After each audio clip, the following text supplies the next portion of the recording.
Good morning, everyone. The Delaware County Commission meeting for April 12th, 2018 is now in session. Please rise and join me in the Pledge of Allegiance. I pledge allegiance to the flag of the United States of America and to the republic for which it stands, one nation, under God, indivisible, with liberty and justice for all.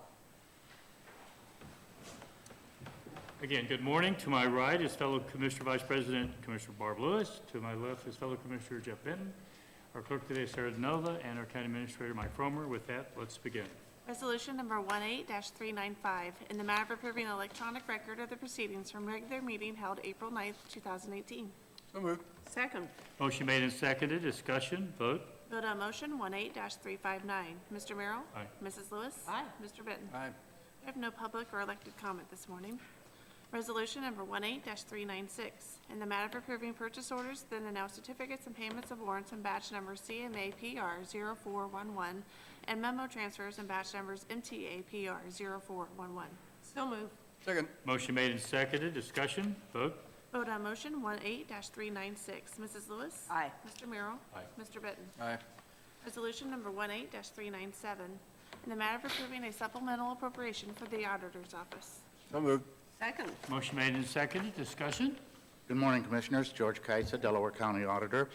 Commissioners, I'm here to request the supplemental appropriation to enable us to acquire an off-the-shelf software package for our weights and measures system. We've been working with an in-house application for several years, and this year we had quite a bit of difficulty in terms of using the data and being able to enter it into reports that we need to provide to the Ohio Department of Agriculture. Our staff checked with several of the other jurisdictions, particularly Franklin County and City of Columbus, to find out what they are using, and it turns out that there is an off-the-shelf package that enables us to do that. So this supplemental request would enable us to acquire that software and get it installed so that we will be ready to do the reports in 2019 and avoid some of the manual processes that we encountered this year. The beauty of the software also includes 2 scanner guns, which will enable us to actually scan prices in the different retail establishments that we visit.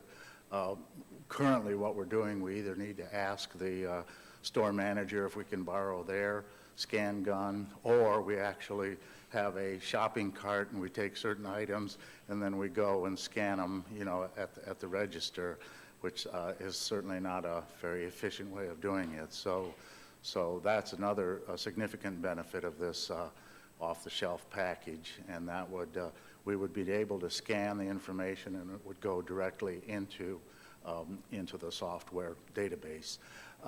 We also, as part of this appropriation request, will need to purchase 3 PC tablets that are Windows 8 or higher to be compatible with the software. So that's the total amount of the request. We're requesting $24,490 for the software and the implementation, as well as training, and then $3,000 to acquire the PC tablets.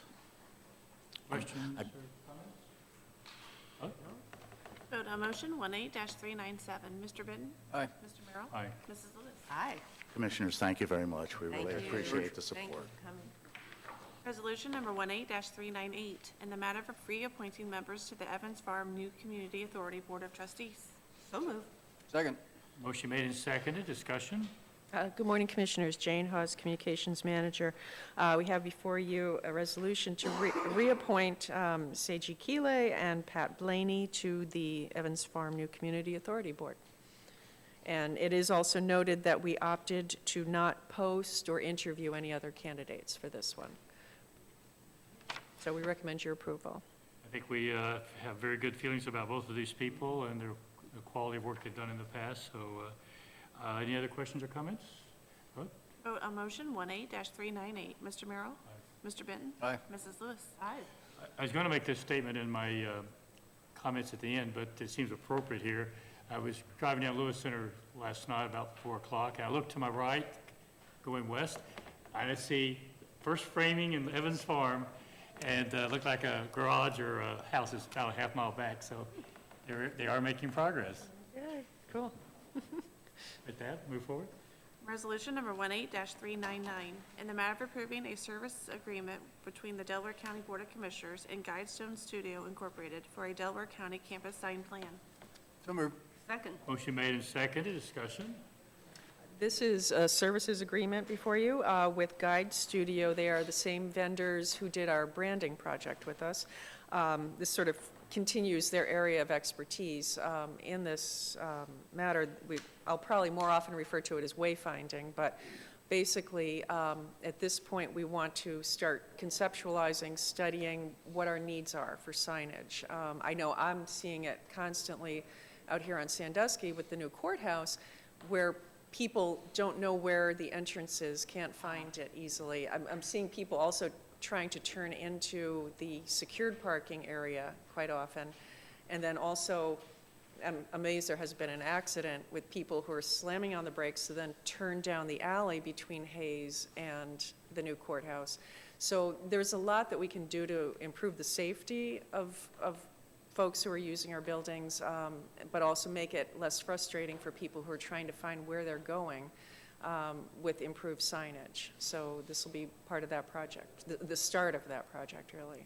So, and we did already budget for it in this year, in this year's I budget. had, this may not be the appropriate place for it, but we talked about signage, since we're talking about signage, at the entrance to our county, welcoming people, or.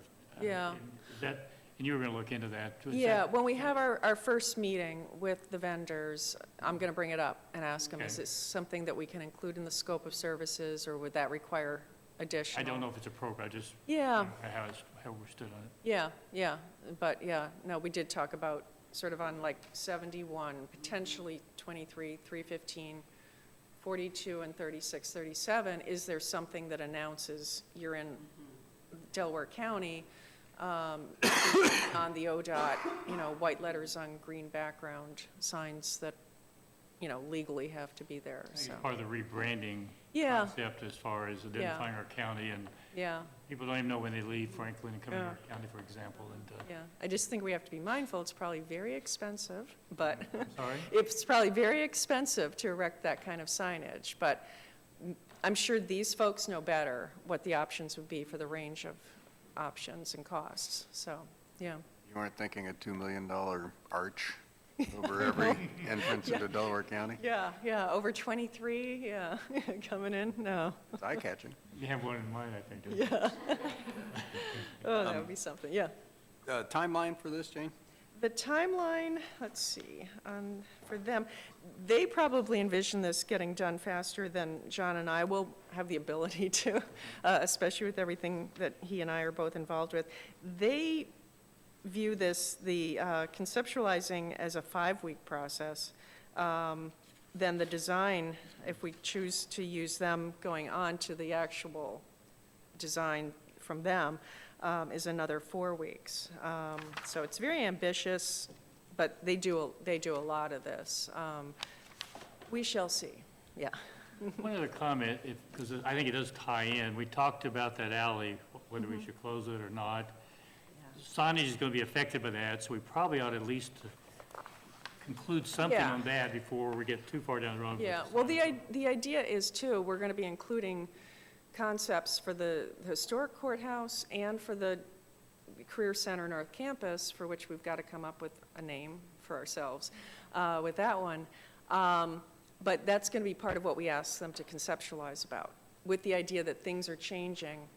We don't want to spend money on something that we then have to change. I But I guess think what with I'm Hayes, suggesting is yeah. perhaps we ask our administrator to evaluate and make a recommendation on that topic. On the alley, okay.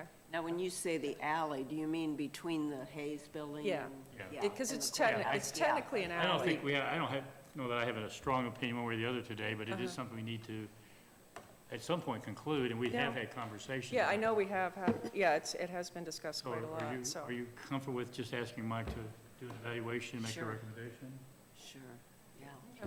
And I'll make sure when we meet with the vendor that we make them aware that that's something we're actively exploring, so, okay. And I know there's pros and there's cons. So. Yeah, okay, cool. Okay, so, Good. Any more discussion? Vote? Vote on motion 18-399. Mr. Benton? Aye. Mr. Merrill? Aye. Mrs. Lewis? Aye. thank you. Resolution number 18-400, in the matter of approving a supplemental appropriation for administrative service. So moved. Second. Motion made and seconded. Discussion? Good morning, Dawn Houston, Deputy Administrator. I'm recommending your approval of this supplemental appropriation for payment that's necessary to Sedgwick, which is our third-party administrator, for workers' compensation purposes. Questions or comments? Vote? Vote on motion 18-400. Mrs. Lewis? Aye. Mr. Benton? Aye. Mr. Merrill? Aye. Thank you. Resolution number 18-401, in the matter of approving a supplemental appropriation, transfer of appropriation, and transfer of funds. So moved.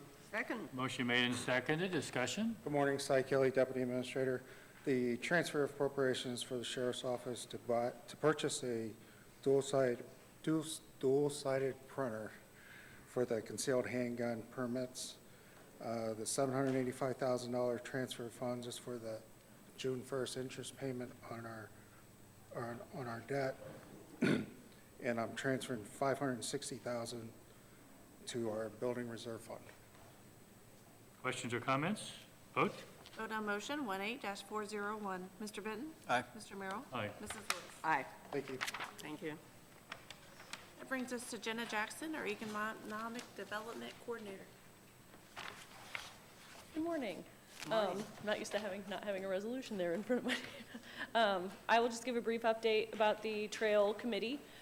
Since we passed the countywide trail plan in November, we have kind of been tasked with looking at a potential program that kind of would function as our community enhancement grant for nonprofits kind of function. And the Trail Committee has put together an application, a drafted application and cover letter. And I've also been working with Eric Hostetler from the prosecutor's office to come up with some sort of a agreement or grant kind of agreement to put in this package as well, so that the local jurisdictions or organizations that build trails within Delaware County kind of have that, a little structure to the program. And I know we kind of wanted to discuss with you some direction on how to draft that. So I know Eric probably has some questions as well, and so I will invite him up as well. Eric Hostetler, Assistant Prosecuting Attorney. What I'm looking for is direction on the basis on which the commissioners would approve funding for a trail project. Because what we're going to do is include a draft or a sample grant agreement in the application so that anybody who applies knows what the conditions are going to be for receiving any funds in support of their project.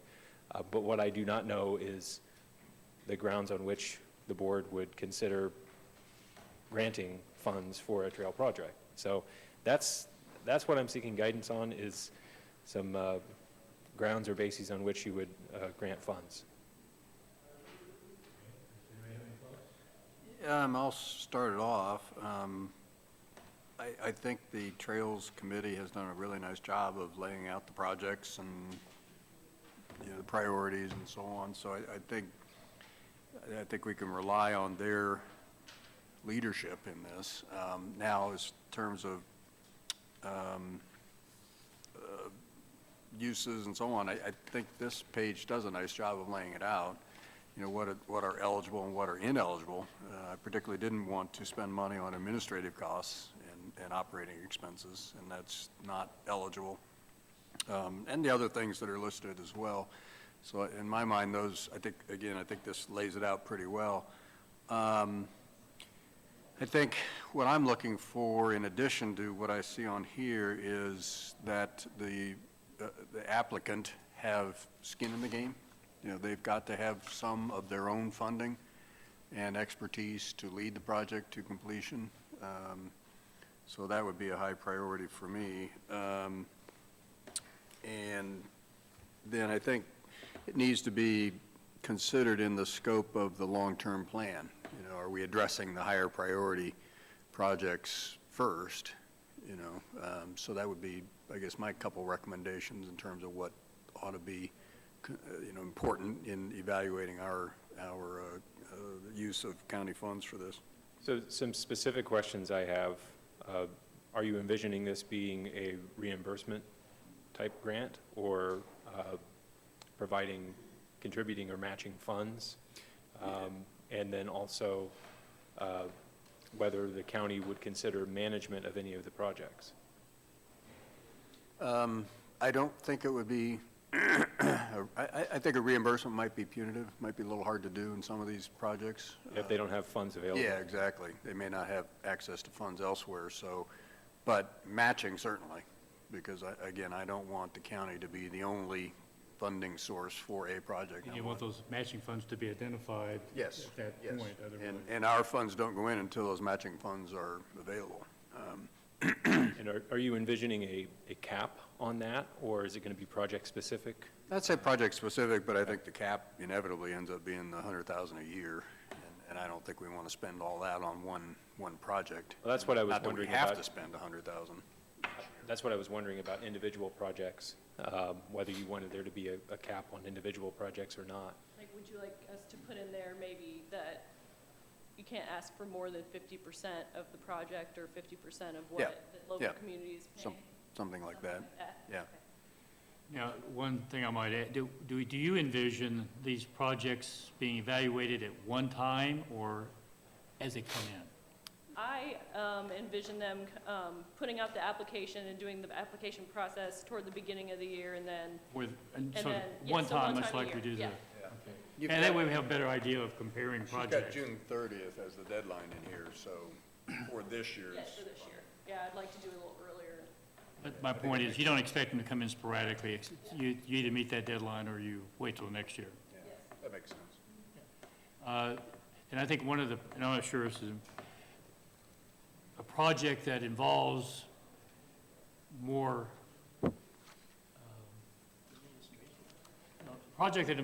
affects more people is likely to get a higher weight than one that would be more localized. Does that make sense?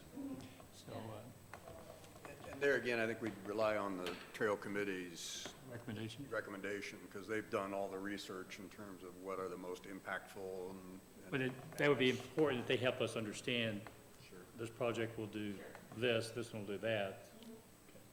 What are you thinking as far as administration goes? The actual, individual The Trail projects. Committee has kind of taken the stance that we will assist if they need some sort of guidance, but the administration will stay with the organization or the local jurisdiction, whoever applies for the grant. Whoever applies, okay. Yeah. Yeah, that makes sense. Yeah, yeah. That was my last question. Yeah, I wouldn't want to see There- us there- get into that. There have been requests in the past from local jurisdictions for the county to actually manage some projects, and in my opinion, some of them went smoothly and some of them do not. That's the nature of any project. And the county, being in a position where we hold the contract, if there are cost overruns, scrambling to find those additional funds is not a good position for the county to be in. So I just wanted to clarify that this is going to be more like a grant program. We're not going to be offering construction administration services for these entities. They'll have to handle and manage the project themselves. Is that accurate? Right, no, we don't want to manage it. Okay. Now, do you see at the time that these proposals come to us, the matching funds will already be identified, or will that occur later? In the application, we have them identify the project costs and the matching funds at that time. Will already Yes. be identified? Yes. If you guys are done, I have a question. I have a question if you're done. And I haven't seen the detailed documents. Is our funding source going to be kind of the last one in? Because if you're using it as matching funds, I think some of these may support applications to get a much higher percentage from like an ODNR source. And, I was just curious if you've looked at that. My recommendation would be that we'd be the last source in if that's palatable, because you wouldn't want to give the money out and then they don't get the other sources, then the project doesn't go to fruition. I think that's the idea. Okay. I know, I think, I don't I believe Preservation Parks will also has some sort of funding they're thinking about putting out. In 2019, So- their program will start, their levy will kick in and their program will start. These are all going to have to kind of work. Yes.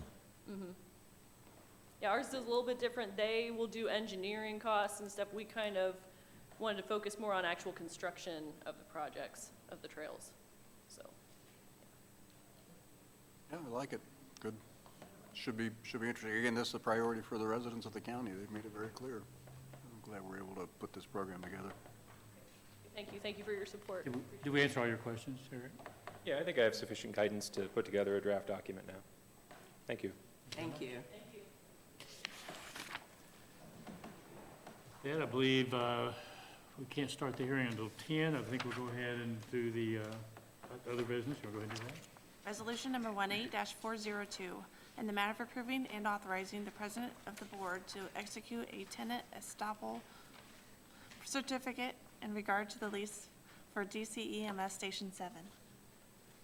So moved. Second. Motion made and seconded. Discussion. I don't really know what a tenant estoppel certificate is. Guess we're going to find out. We're going to find out. Chief Schuling, Delaware County EMS. I'm so glad to hear you all say that because I didn't know what it was either, and I still don't know how to pronounce it, so we'll go with what Sarah said. I would have to defer some of the questions you may have to Attorney Hochstetler. But from my understanding, this is a record that is required for the refinancing of or sale of the property we lease for Delaware County EMS Station 7. It confirms the terms of the lease have not changed from the tenant to the banking institution. Why don't we just have Eric clarify? Make sure we're all on the same page here. Okay, so in the lease, it requires an estoppel certificate to make certain assurances to prospective purchasers or mortgagees for the property. I'm not sure exactly what the transaction is, but apparently there's a closing scheduled for Monday. I don't know whether it's a refinance or a purchase. I believe somebody is purchasing the property. So what this estoppel certificate does is it makes assurances that these are the terms of the lease. There are no claims, in regard to breaches of the lease, et cetera, et cetera. It basically provides assurance for the person who's going to be taking over either a lien interest or title to the property that there aren't unknown claims hanging out there with regard to the lease. But it won't affect our lease or our... Our lease will continue as stated in the original terms, which I believe was a 10-year lease, so it ends in 2021, and then we have 2 5-year options to renew that. So we're protected is my point, so. Correct. Is this fairly standard practice? Yes, it is. Commercial leases, yes, it is. It was on our desk this morning, so we really didn't have time to do any. Well, and the rush related to urgency on the part of the landlord who the closing is scheduled for Monday. The agreement actually requires 20-day notice. I think we received this after hours on April 2nd, so we're expediting it for their benefit, even though we're not obligated to under the lease. Other questions? This is, Chief, this is for the, let me see here. Genoa Station. Yeah, the Genoa Station down in, Route what is it, 3 North and Point? Max What, 10. it's the station that we rent then, Yeah, North or Gateway, that yeah, Westerville, Genoa Township. right, yeah, yeah, okay. Other questions, comments? Vote. Vote on motion 18-402. Mr. Merrill? Aye. Mrs. Lewis? Aye. Mr. Benton? Aye. Thank you, Commissioners. I believe that brings us to administrative reports. Commissioners, I just have one thing to report. I'm currently working on setting up a meeting in the next couple weeks with Tom Holman with the City of Delaware to just kind of update and talk through some of the outstanding items when we had our joint meeting, as well as some additional items that have come up recently. So just wanted to let you know I should have a further report here in a couple weeks on that, so.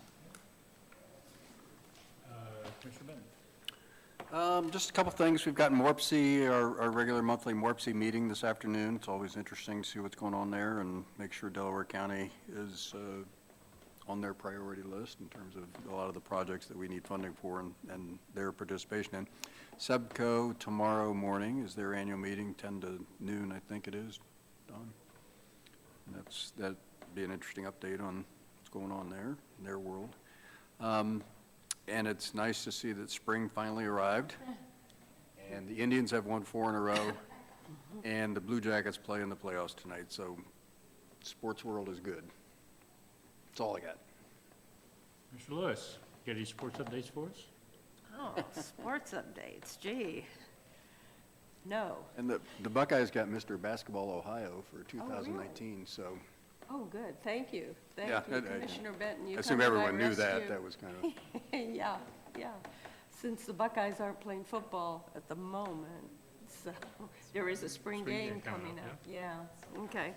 I have an EMA, emergency management meeting today at noon, and that's it. Yeah, I wish I had something to take 2 minutes, but I don't, and I'm not going to. Let's see. I really have nothing more to see this afternoon, and I don't really have anything beyond that. So we will. Anybody can we have 2 minutes worth of conversation here? We could. Silas says yeah, Si will fill it for us. Take the microphone, Si. For 2 minutes, I think we'll just sit here quietly and wait rather than. Watch the, yeah.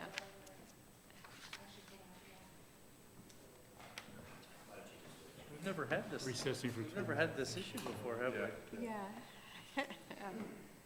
Let's see here. That is so funny, the estoppel.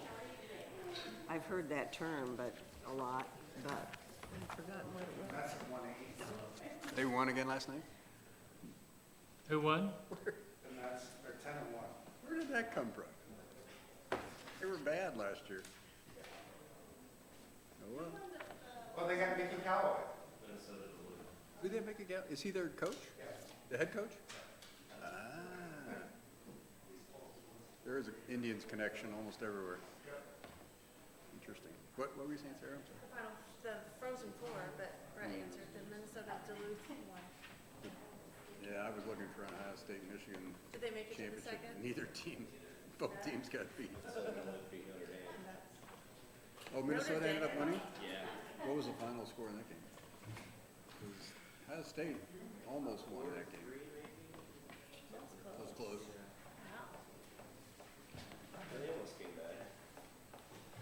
Yeah, gosh, Minnesota scored twice in the first 5 minutes. And then the score ended up being 2-1. So they didn't score again the rest of the game. Michigan lost in the last 6 seconds or something like that. According to my watch, it's 10 o'clock. My phone. Those are for Mr. Ballinger. Oh.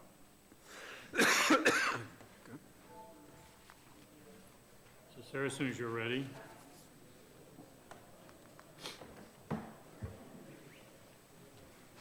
Resolution number 18-403, public hearing for consideration of the amendment applications within the drainage improvement petition for the router number 86 and toot number 98.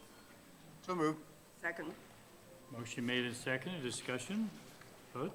Vote on motion 18-403. Mr. Merrill? Mrs. Lewis? Aye. Mr. Benton? Aye. Resolution number 18-404, in the matter of approving for a specific occurrence a suspension of Rule 3 speaker registration, Rule 4 limitations, and Rule 7 public comment procedure from the rules governing public comment before the Board of County Commissioners of Delaware County, Ohio. So moved.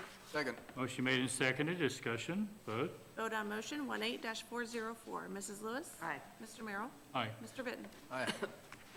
With that, I'm going to walk through how we'll proceed today. Appreciate everybody being here. Today, Thursday, April 12, 2018, notes for the hearing that I'm going to read here.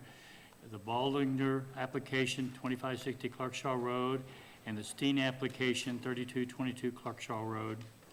Again, welcome to the hearing for the consideration of the amendment applications within the drainage improvement petition for the router number 86 and toot number 98 watersheds. There's a sign-in sheet circulating, so hopefully everybody has signed it or will be signing it. We will hear from the county engineer and soil and water conservation districts on the amendment application. We'll take any questions from the board at that time, if there are any. Then we will hear those who are in favor of the Ballinger application. We'll hear from all those opposed to the Ballinger application. And during testimony, you will be asked to take an oath. You'll continue back and forth if new information comes up or additional people wish to speak. Secondly, we will then hear from all those in favor of the Steen application. We'll hear from all those opposed to the Steen application. And during testimony, you will be asked to take an oath again, and we'll continue back and forth if new information comes up or additional people wish to speak. We'll take questions from the board. Then after listening to the testimony and the report, the board will decide whether to approve the amended applications or deny the amended applications.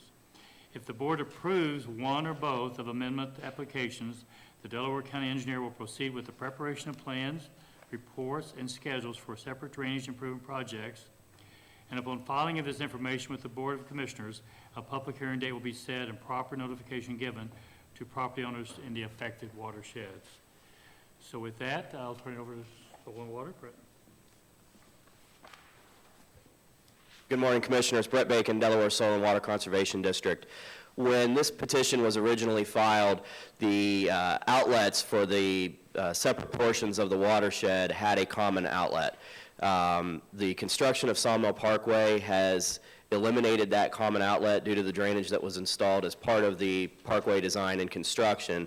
And so the projects now have three distinct outlets. What we've identified is the Rudder East, which would be along Clarkshaw Road, east of Sawmill Parkway, the Rudder West, obviously west of Sawmill Parkway, and then the Toot project, which would be primarily along Beanaller Road to the north side. The watershed, though, does stretch south of Beanaller, but not all the way down to Clarkshaw. We would recommend that you approve both of the amendment requests to split this project into three distinct parts. It will, if it was brought back as one single project, we would pose the approval or denial to the board as three separate decisions. None of the three projects are contingent upon the other three. In other words, all three could be approved, two could be approved, one could be approved, or none could be approved. There's no approving one part, and that's contingent upon approving another part of the project. They are indeed three distinct projects. When the original set of landowners came to the Soil and Water District, they were encouraged to file the petition as it was filed because of the conditions at the time. If the same group of landowners were to approach us today, we would recommend that the petitions be filed separately as they're broken out now. Okay.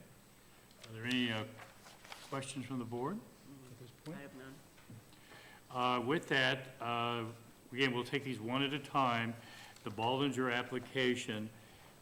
Anyone here who would like to speak in behalf or in favor of the Ballinger application, I will ask that you come forward, give your name and address. I will swear you in, and then we'll take your testimony.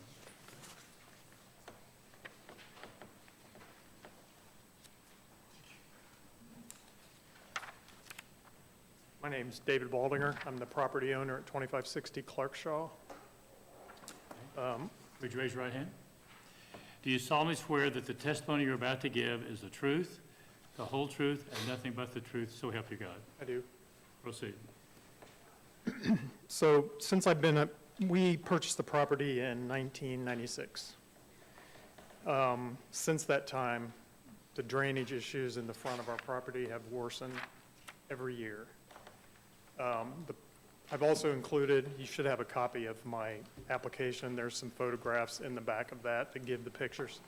I also sent those with the original letter as well in print form, but in any case, what you'll see there is the pictures of the front yard that show the water standing after any rain of any substantial amount, whether it's half an inch, 1 inch, 2 inch, or more.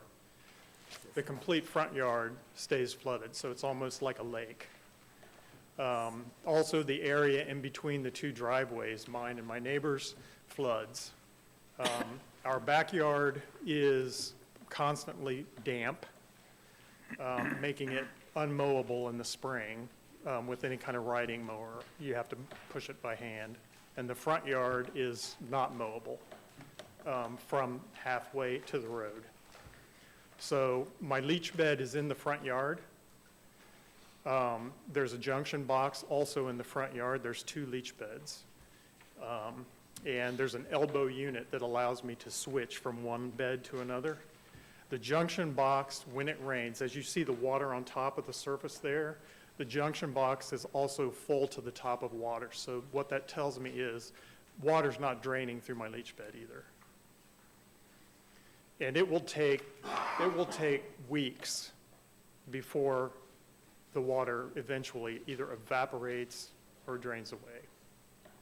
Now, I've been working with Soil and Water and the Delaware County engineer since 2014 in earnest to try to get this repaired. I would guesstimate that the property value is significantly decreased, particularly because the problem is in the front yard. So the road appeal is going to be awful. I'm very concerned about the health of my septic system as well. It's a 20-year-old property now, and the fact that the water's not draining cannot be good for the septic system. We do have the septic tanks pumped once a year. Pardon me? And I don't know, the problem has got to be solved. When we moved in, there were very few homes in the parcel that we're in. Since then, there have been a lot more properties, and every year the problem has gotten worse and worse and worse as more and more homes have been built. Recently, we contracted with an independent contractor to come in and install some French drains in our front yard to try to at least move the water from the center of the yard down into the ditch. They also installed a French drain through the ditch to try to move the water down. That really hasn't solved the problem because the water will get to the ditch, but it doesn't move any further than that. It just sits. So the purpose of this petition, my understanding was that the original petition was opened in 2006, 12 years ago, and to my knowledge, not a whole lot has happened, if anything, since then. More and more homes are being built. Down the road, there's a 200 houses being built. I'm assuming they're putting, city water and city sewage in there to clean that up. But I would just ask that you consider this proposal separately and move forward on it as quickly as possible so that we can at least be able to use the property. I mean, in the summertime or in the springtime, we have animals, dogs. We actually have to make a smaller fenced-in area within our whole backyard fenced-in area because we can't let them use the yard. It's just too wet. So I would just plead that you would approve this and get it moved forward. Thank you. Anyone else who would like to speak in favor of the petition? I do. I'm Jason Toombs. I'm 2570, David's neighbor. Your last name again, sir? Toombs, Toombs. Swear, man, Gary. If you raise your right hand. I do. You solemnly swear that the testimony you're about to give is the truth, the whole truth, and nothing but the truth, so help you God. I do. Proceed. I echo David's comments. We have a shared driveway, so the pictures that you're seeing in the package is the same as mine. I also brought a picture of my backyard. So obviously I share the front yard concerns as well. Not quite as bad, but still very, very bad. But I would like to show you guys this, if that's all right. Sure.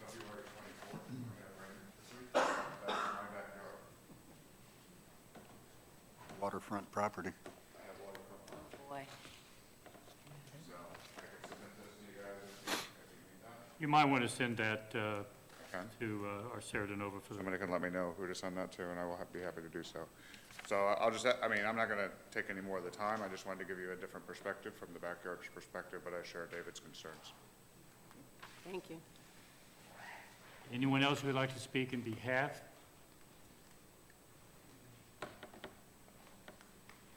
I'm Alan Alton Turner, 2534 Clarkshaw Road, Dave's other neighbor. Do you solemnly swear that the testimony you're about to give is the truth, the whole truth, and nothing but the truth, so help you God? I do. Proceed. As you can see in this photo, my house is this one over here on the right, or the next one. Our front yard is starting to get a little worse every year as well. So I completely support Dave and everybody on trying to get this done as soon as possible. Appreciate it. Thank you. Thank you very much. Thank you. Anyone else who would like to speak in behalf of the petition? Okay, anyone who would like to speak in opposition to the petition, bold application? Against? Are you speaking on the Ballinger application, or you want to speak on something else? Well, on this whole deal, I live over on Bean Holler, and I got a 5-acre lake in my yard. Introduce yourself. What's your name, sir? My name is Gerald Rabb. Say again, sir. Gerald Rabb, Jarold, RAAB. I live at 2895 Bean Holler. And my neighbor... Sir, raise your right hand. Do you solemnly swear that the testimony you're about to give is the truth, the whole truth, and nothing but the truth, so help you God? So help me God. I do. Proceed. In 2004, I wrote a letter to you people concerning the flooding on Bean Holler Road. And I would like to present that to somebody that you got it again. Thank you. I have pictures also. I got a 5-acre lake that sits beside my house on my neighbor's property and comes at least halfway to my house on the side of it. Now, if you want to see pictures of it, I have them here. I can forward to somebody. I got them on my phone. I don't have them printed out beautiful.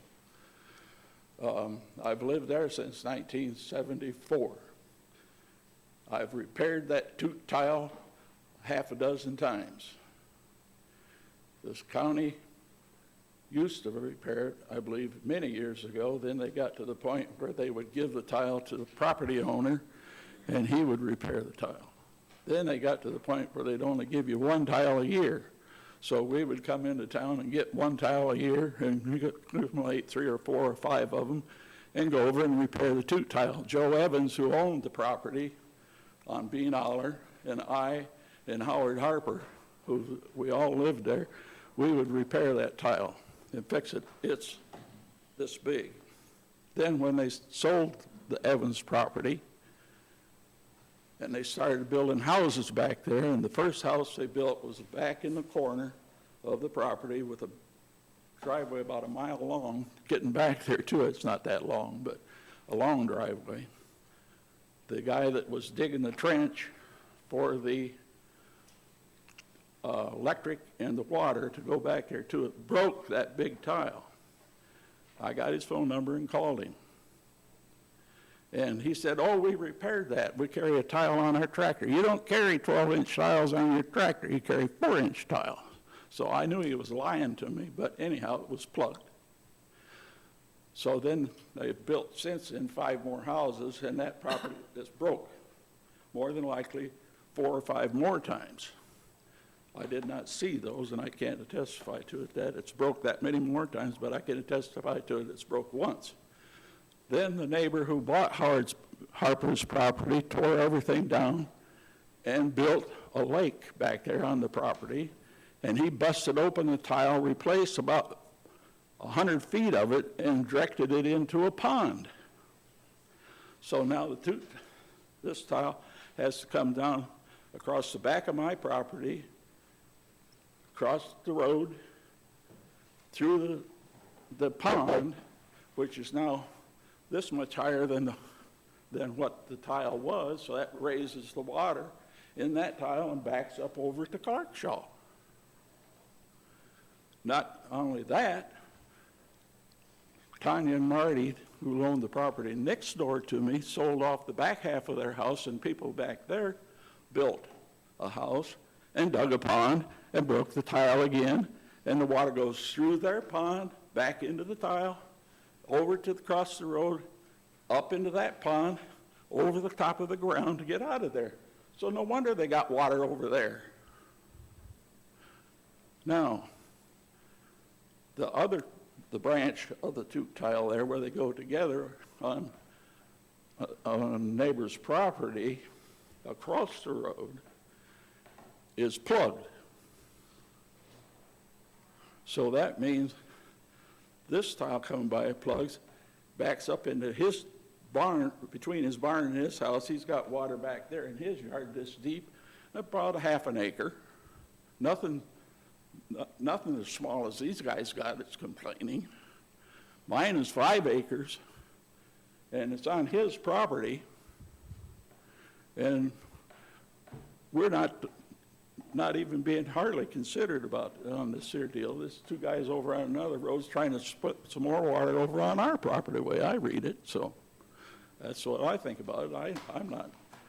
I'm in favor of doing something. You guys are gonna have to probably clean the ditches on the road and let that water flow down the ditches, because it don't go there now. It goes uphill.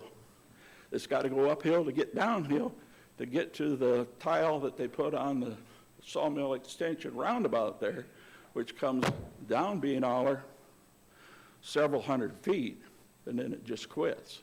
And we can't get the water to it because of the ditch being dammed. So if I understand you correctly, you recognize there is a problem. I think the Okay. county commissioners have got to oversee somebody to get the backhoe out there and clean them ditches out and get that thing leveled out a little bit, because it's going like this down through there. We can drain a lot of that water. I'm going to ask Brett to come forward and just kind of give us the perspective from the county's perspective. Thank you, sir. You're welcome. Could you provide a little, we got kind of the history there. Can you? Sure. Can you give us some idea of what, from the perspective of the county, how do Sure. you see the issue? Yeah. I guess, first of all, Mr. Webb mentioned the fact that the county, and specifically the county engineer's office, used to provide tile and materials for these old county ditches. And these tile were installed via the same ORC 6131 process that we are in the middle of today, but they were done at a time before the advent of 6137, which is the maintenance component of the law. So once the tile were in the ground, they became the property of the landowners. As far as the practice of providing the materials, they did that for some time, and then as I understand it, and it was before my time in the county, were told by the state auditor that they were not permitted to do that, because essentially they were spending money that was intended to improve the road rights of way outside of the right of way. So it became not a question of want to or not, but a question of legality. As far as the efforts to improve the drainage, there is no function in the law, no portion that would allow the county, the Soil and Water District, the county engineers to go off of public property and enact those improvements. They're private property drainage rights, and the state has provided us the 6131 section of the code for those landowners to seek the improvements that would be. So he would need to go through the same petition process? He is involved. I mean, the two portion of the project would still have, you know, if you approve these two amendment requests, all we're doing is splitting the whole project into 3 distinct parts. So the drainage in the Toot project would be addressed as part of a final hearing for the Toot watershed, and you would make the decision then at that time as to whether the benefits exceed the costs and the other tests that have to satisfy. So he'd be covered. Yes, his property is within the Toot watershed, so that would be the portion of the project Right. that would affect his property. Okay, good. Okay, other questions or comments? I have a question. I'm just wondering if you can clarify a couple things on the project itself. So I don't recall. Does he need to come up and? Yeah, I apologize, you're right, Brett. Need to come up here and introduce yourself? Okay, are you going to be coming up later to? Well, I don't know, I just want some Okay, clarification. go ahead, go up and introduce yourself. Yeah. Paul Adam. Okay. I'm Paul Adam, I'm at 3020 Beanoller. Raise your right hand. Do you solemnly swear that the testimony you're about to give is the truth, the whole truth, and nothing but the truth, so help you God? I do. Now ask your question. So my question really is just to understand this project a little bit more, because I don't believe a dozen years ago it was drawn like this, right? I'm just wondering if you can clarify exactly what the yellow lines are. These open ditches below ground? The yellow and you're talking the yellow and black lines? Yes. Okay, those would represent what we would estimate to be the center lines of the project. For the most part, that is going to consist of a shallow surface drain, something that would be mowable, crossable, farmed in the farm fields, and an accompanying subsurface drain beside that.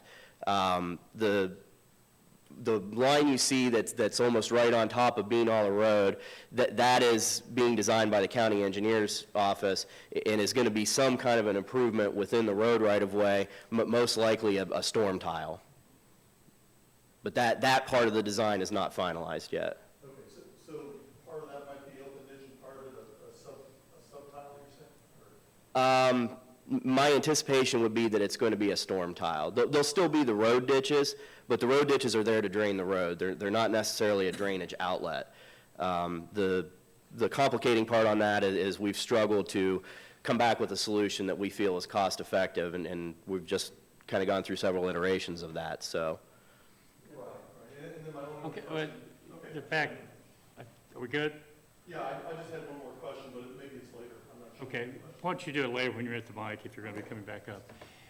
Again, our purpose today is simply to determine whether we divide these, or there will be conversation later about whether we should go forward or not. So that's the only purpose of today's meeting, okay?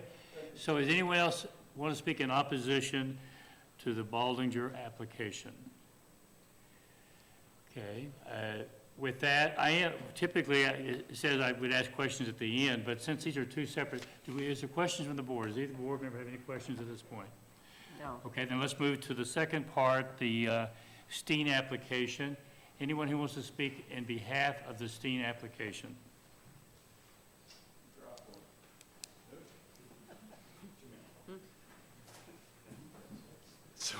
So I'm Jeff Steen, 3222 Clarkshaw Road.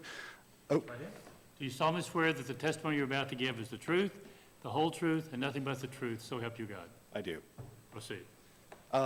So we've lived there 27 years. I'm the original submitter of the ditch petition. So I got pictures. These date back 12 years ago. The problem hasn't changed any. You can see and these include Clarkshaw and Beanaller, and these are 12 years old, but nothing's changed, right? If anything, it's gotten worse. So there's some pictures of Clarkshaw, our house, and we do have a pond in front. There's ducks that will land on it until it drains.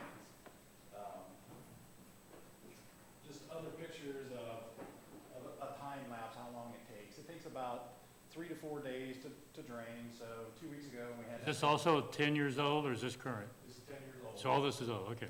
Yep, all this is old. I got pictures on my phone from 2 weeks ago, if you'd like to see that, but it's essentially the same, it's just worse. And again, more pictures going up and down Beanaller and Clarkshaw. If you want to make copies available to us for the record, that's your call, but I don't think you're planning on leaving these, so, okay. So kind of the bottom line is, we got standing water in 3 or 4 days. So if we get more than an inch is a magic. If I hear on TV that it's going to rain 2 inches, it's kind of like it's going to flood. The sump pumps, we got 2 sump pumps in a ranch home, and they run constantly. I mean, constantly. In the summertime, when it gets hot and the water stands, right, you get the smell, bugs, all that other kind of stuff.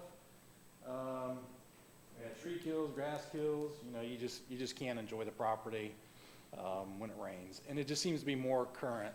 Back 12 years ago, it happened once or twice a year. Now it's happening about once a month, seems like. Kind of like the other gentleman was talking about, the value of the property.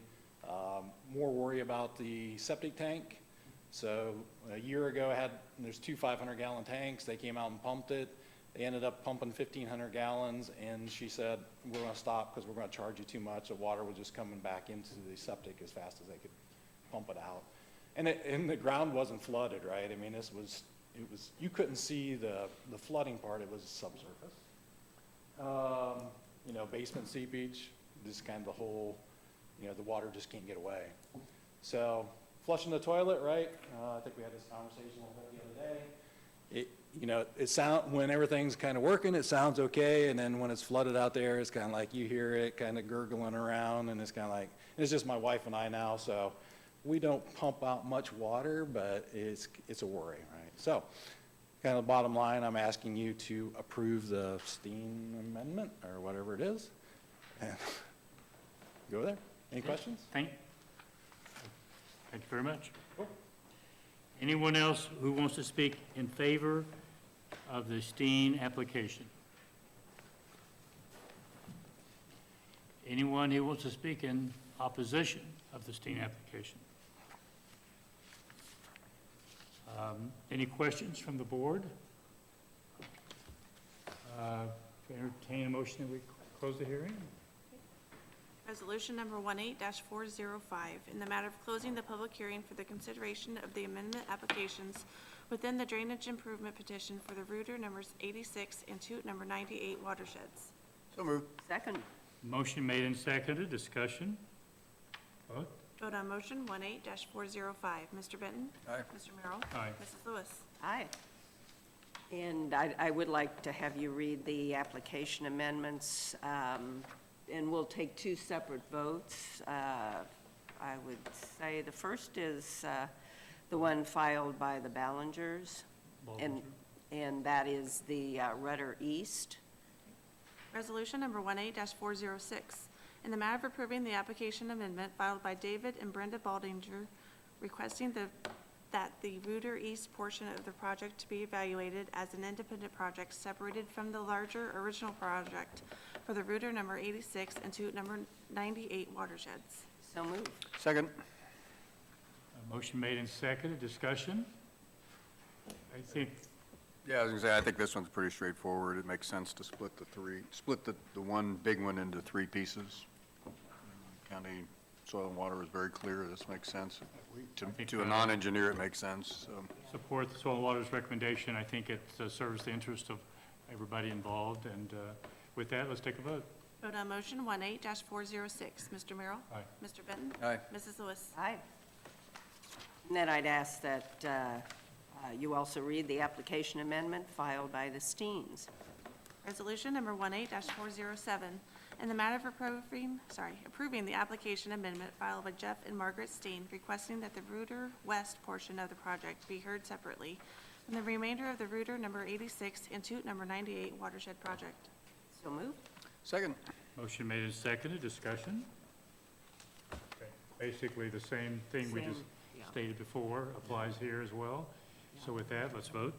Vote on motion 18-407. Mrs. Lewis? Aye. Mr. Benton? Aye. Mr. Merrill? Aye. With that, thank you. Do you think we have need for executive session? We do. Resolution number 18-408, in the matter of adjourning into executive session for consideration of employment, compensation of a public employee or public official, to consider the sale of property at competitive bidding for pending or imminent litigation, and for collective bargaining. So moved. Second. Motion made and seconded. Discussion? Vote. Vote on motion 18-408. Mrs. Lewis? Aye. Mr. Merrill? Aye. Mr. Benton? Aye.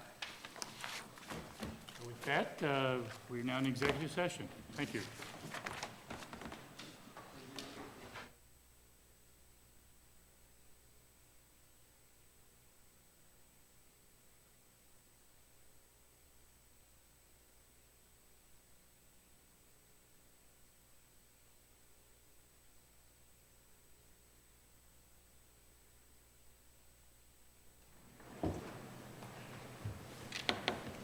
Resolution number 18-408, in the matter of adjourning out of executive session. So moved. Second. Motion made and seconded. Discussion? Vote. Vote on motion 18-407. Mrs. Lewis? Aye. Mr. Merrill? Aye. Mr. Benton? Aye. I believe we have a resolution. Me too, if I can find it. Resolution number 18-409. I might have those numbers mixed up. I have none. Okay. Resolution number 18-409, in the matter of rejecting the findings and recommendations of fact finder Christopher E. Miles issued on April 11, 2018, in the matter of the Delaware County Board of Commissioners 911 Center and the Ohio Patrolmen's Benevolent Association State Employment Relations Board, case 2017-MED-10-1280. Second. Motion made and seconded, discussion? Don Houston, Deputy Administrator, just recommending your approval of this resolution. Discussion, vote? Vote on motion 18-409. Mr. Merrill? Aye. Mrs. Lewis? Aye. Mr. Bitton? Aye. With that, if we have no other business to bring before us, we are adjourned. Wow, she smacks it down.